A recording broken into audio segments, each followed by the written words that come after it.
सोई नहीं अभी तक?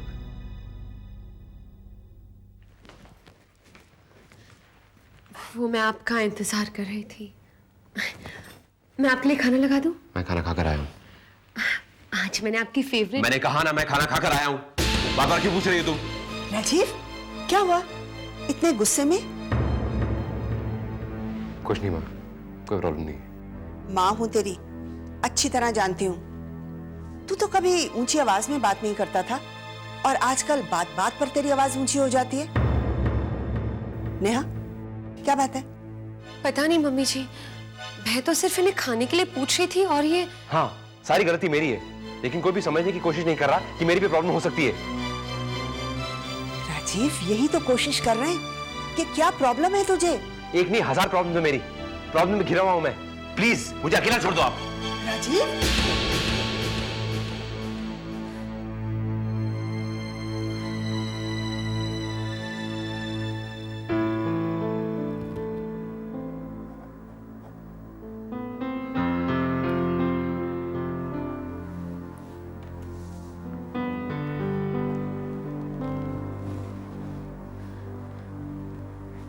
राजीव,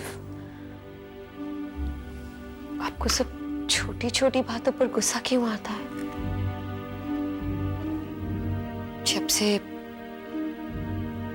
जब से निकिता को तलाक दिया तब से आपका मूड हमेशा खराब रहता है। आपकी परेशानी की वजह मैं हूं या फिर निकिता? हाँ, अगर मैं ये कहूं कि मेरी परेशानी की वजह निकिता है तो? अगर मैं ये कहूं कि मैंने निकिता को तलाक दिया इसलिए मैं परेशान हूं तो? निकिता को तुझे से कोई फर्क नहीं पड़ता।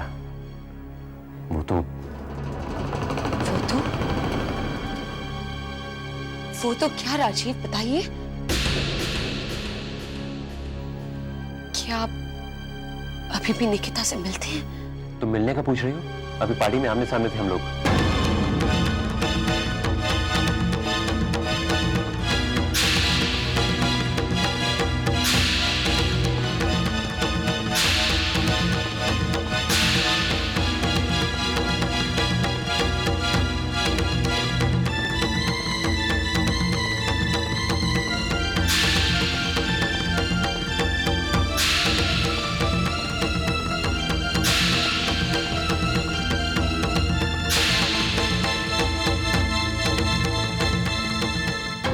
तब निकिता और राजीव अभी भी मिलते हैं? मेरी अपनी बहन मेरे पति से मेरे पीछे मिलती है और मुझे पता भी नहीं। नहीं,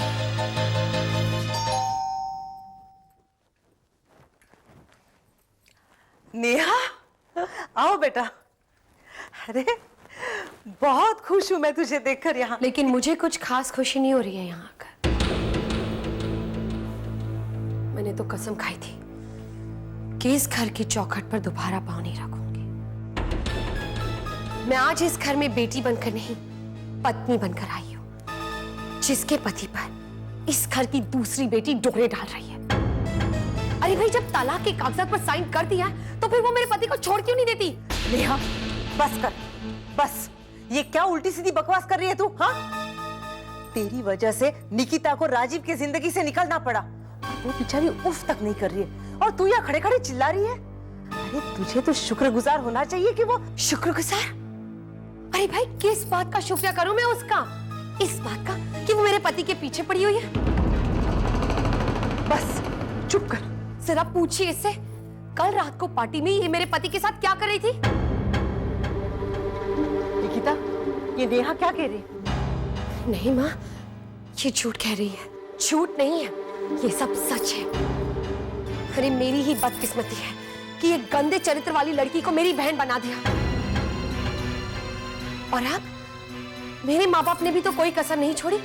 पता नहीं इस लड़की ने क्या जादू कर दिया कि आपके आंखों की शर्म भी मर गई। अपनी एक बेटी को दूसरी बेटी की सौतन बना दिया। नेहा बस, अब मैं और कुछ नहीं सुनूंगी, बस। अरे नहीं सुननी मुझे आपकी कोई भी बात। जानती हूँ मैं, फिर से आप अपनी वही लंबी झूठी मन घड़त कहानियां सुनाएंगी मुझे। झूठे आप सब, घटिया हैं आप।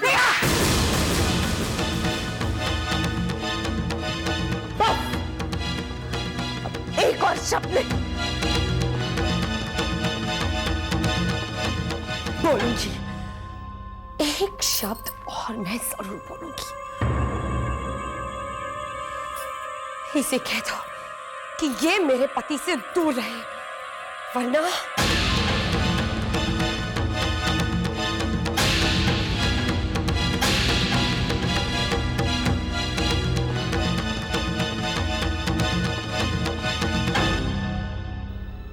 मैंने गलत किया।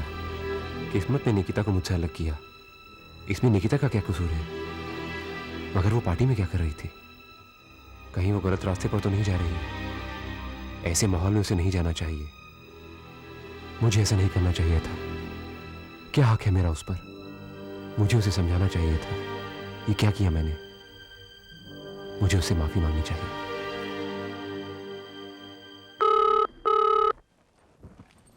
हेलो। हेलो मम्मी जी, मैं राजीव बोल रहा हूँ। हाँ राजीव, बोलो। हाँ, निकिता से बात कर सकता हूँ? निकिता इस वक्त घर में नहीं है। घर में नहीं है? अब वो सो रही है। आप उसे कहिए मेरा फोन है। देखो राजीव, तुम यहाँ निकिता के लिए कभी फोन मत करना। माँ जी बात क्या है?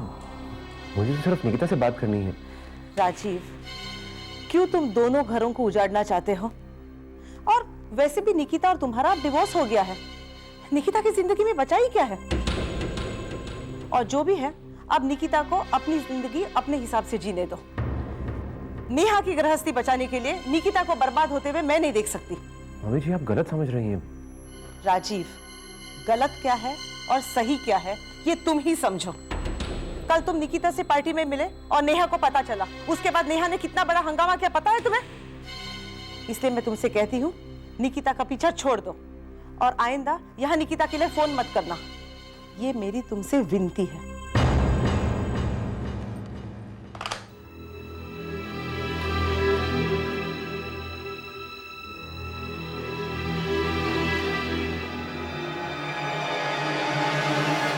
कहिए लांबा साहब, आपने हमें याद किया, हम हाजिर हो गए। कहिए क्या हुक्म है? हुक्म नहीं भाई, इस बात के लिए तो हमें तुमसे शिकायत है। बड़ा अन्याय किया है तुमने हमारे ऊपर। नहीं नहीं लांबा साहब, कैसी बात कर रहे हैं? अरे हमारे जैसे छोटे आदमी आप पर भला कैसे अन्याय करेंगे? हैं भाई, पार्टी वाले दिन से तो मेरी नींद ही उड़ गई है। क्या खूबसूरत बला लेकर आए थे तुम अपने साथ। क्या नाम था उसका? निकिता। बहुत सही पहचाना आपने सर, हीरा है, हीरा, कोहिनूर हीरा है वो। पर उस राजीव से उसका क्या चक्कर है? बीवी है। क्या बीवी है उसकी? है नहीं, थी, तलाक करवा दिया है। वैसे आप अपने मन की बात कह दीजिए, संगीत तो मुझे भी सुनाई पड़ रहा है। जब तुम्हें सुनाई दे रही है तो समझ भी जाओ। समझ गया हूँ सर, सब समझता हूँ, लेकिन प्रॉब्लम यह है कि निकिता हीरोइन है। हीरोइन के साथ रह रह के मेरे भी अरमान थोड़ा उड़ने लगे हैं। प्रोड्यूसर बनना चाहता हूँ। निकिता को लेके 2 फिल्म लॉन्च कर रहा हूँ। कोई फाइनेंसर ढूंढ रहा हूँ, यही कोई 10 करोड़ 12 करोड़ चलेंगे? आप मेरी फिल्म फाइनेंस करेंगे? तुम्हारी नहीं, निकिता की फिल्म। हाँ वही बात तो बराबर ही है। वैसे निकिता जी ने आप पर काफी गहरा असर छोड़ा है। तो कुछ करो ना राजा, बैठे क्यों? करूंगा लामा साहब, जरूर करूंगा। चक्कर यह है कि जेब में जब कुछ होता नहीं है ना तो दिमाग नहीं चलता ससुरा, क्या करें? कीमत बोलो। 5 लाख बस?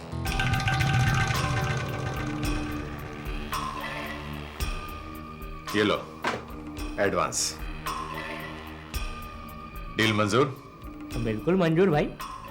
भरोसा कर रहा हूं तुम पर। देखिए सर, हम भी धंधा करते हैं, जुबान के पूरे पक्के हैं, भरोसा रखिए।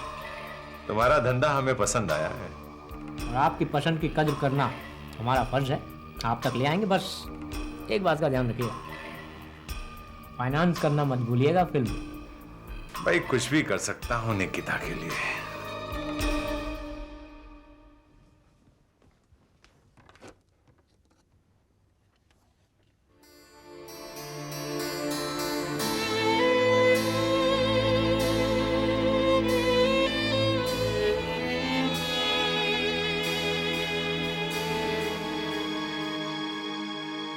निकिता,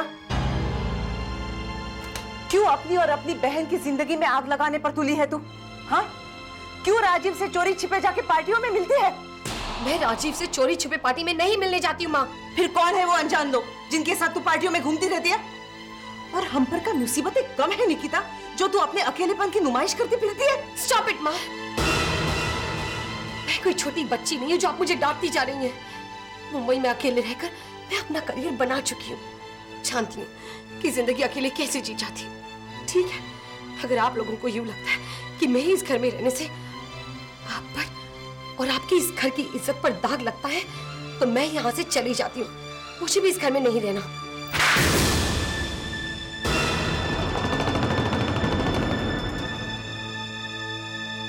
बंद कर अपनी ये बकवास। तेरी जुबान आजकल कुछ ज्यादा ही चलने लग गई है। तेरी ये हिम्मत कि तू मुझे ये सब कहती है?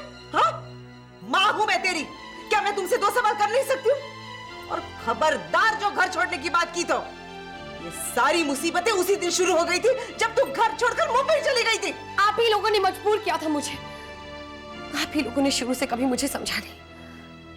पापा, उन्हें तो सिर्फ नेहा के सुख, नेहा के दुख, बस इसी बात की परवाह है। आज हम दोनों बहनों में जो कुछ भी हुआ, इसके जिम्मेदार आप दोनों भी हैं। आप लोगों को लगता है कि निकिता का क्या है, वो तो सारी मुसीबत झेल लेगी।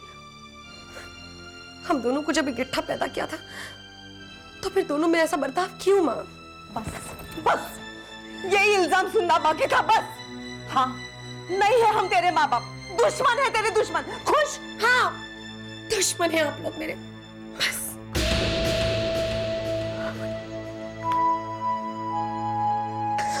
हे भगवान, अपने औलाद के मुंह से आज मुझे क्या क्या सुनना पड़ रहा है। हे भगवान। शनाए, ये सिंघाल मर्डर केस के गवाह यादव के खूनियों का कुछ पता चला? मेरा मतलब कोई शक? शक नहीं सर, विश्वास है कि मारने वाला कौन हो सकता है, लेकिन हम कानून वालों को कानून के दायरे में रहकर ही अपना काम करना पड़ता है। और हम अपनी आंख और कान खोलकर चौकन्ने बैठे हैं। तो फिर तुम्हारे कान और आंख किस पे खड़े हुए हैं? जोरावर। जोरावर? जोरावर ही वो रास्ता है जिससे हम समीर तक पहुंच सकते हैं। समीर जोरावर के लिए काम करता है। ओह, समीर और जोरावर, इंटरेस्टिंग। और मेरे आदमी समीर पर लगातार नजर रखे हुए हैं। आजकल वो हवा पानी बदलने के लिए दुबई गया हुआ है। तुम्हारा मतलब है कि उसके बाटली बादशाह के साथ संबंध है? हाँ, बाटली बादशाह, अपराध की दुनिया का बेताज बादशाह। सर, इन अपराधियों की कुंडली भी आपस में इतनी जल्दी मेल खा जाती है। हम क्राइम ब्रांच वालों को गिद्ध की नजर रखनी पड़ती है, और आप हैं जेल डिवीजन के, तो इन अपराधियों को पकड़कर आप तक पहुंचाना हमारा काम है। समीर ये जानता है कि मैं उसके पीछे हाथ धोकर पड़ चुका हूं, इसलिए वो देश छोड़कर दुबई चला गया। लेकिन वो ये नहीं जानता कि शिनॉय के हाथों से वो अब बच नहीं सकता। उसके भाई राजीव गुप्ता को तो हम पहले ही अपनी तरफ कर चुके हैं। अब सिर्फ एक आदमी से पूछताछ बाकी है, आरटीओ का वो कर्मचारी जिसने उस एम्बेसडर कार के पेपर्स बदले थे।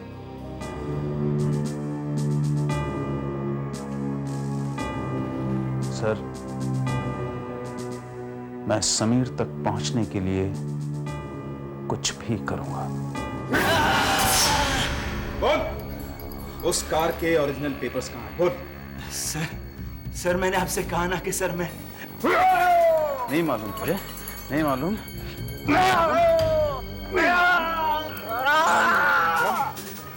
बोल, बोल। नहीं मालूम? नहीं मालूम? नहीं मालूम? नहीं मालूम तुझे? नहीं मालूम? नहीं मालूम? हाँ?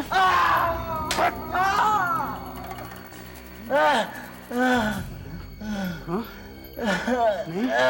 नहीं?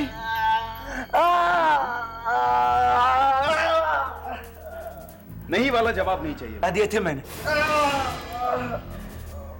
अब आई ना सच्ची बात जबान पर, अभी झूठ नहीं बोलना। अब ये बता किसके इशारे पे किया ये सब कुछ तूने, किससे पैसा खाया? राजा नाम का आदमी है, उसने आके मुझे पैसे दिए। कितने में ईमान बेचा अपना? 2000 में। 2000? बहुत सस्ता ईमान है तेरा। हवलदार बाहर लेके जाओ इसे। चल चल चल चल। राजा?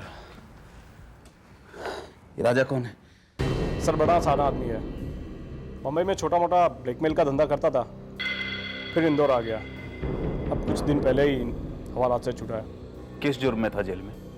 सर लड़कियों को हीरोइन और मॉडल बनाने के सपने दिखाकर उनकी गंदी और नंगी तस्वीरें ले लेता था और फिर उन्हें ब्लैकमेल करता था। जी हाँ सर। बहुत जानकारी है तुम्हें राजा के बारे में। सर रखनी पड़ती है, जेल के अंदर हो या बाहर। बहुत शैतानी दिमाग है, कुछ ना कुछ सोचते रहता है। इसका मतलब उसने हमारे डिपार्टमेंट के लोगों के साथ भी दोस्ती कर रखी होगी। सर आप दोस्ती कहिए या फिर बोलो, चुप क्यों हो? क्या बोलूं सर, यहाँ तो पैसा बोलता है। अपने डिपार्टमेंट पर तोहमत लगा रहे हो तुम। तोहमत की बात नहीं है सर, जो कह रहा हूँ सच कह रहा हूँ। जरा सोचिए कि हमने यादव की बात किसी को भनक भी नहीं पड़ने दी थी। हम उसे किस वक्त कहाँ लेके जाने वाले हैं, ये बात सिर्फ मुट्ठी भर आदमी जानते थे, और उसी मुट्ठी भर आदमी में से एक ने जबान खोली है। राजा ने पैसे की चाबी से उस जुबान पर लगा ताला खुलवा दिया होगा। राजा को बुलाओ। अभी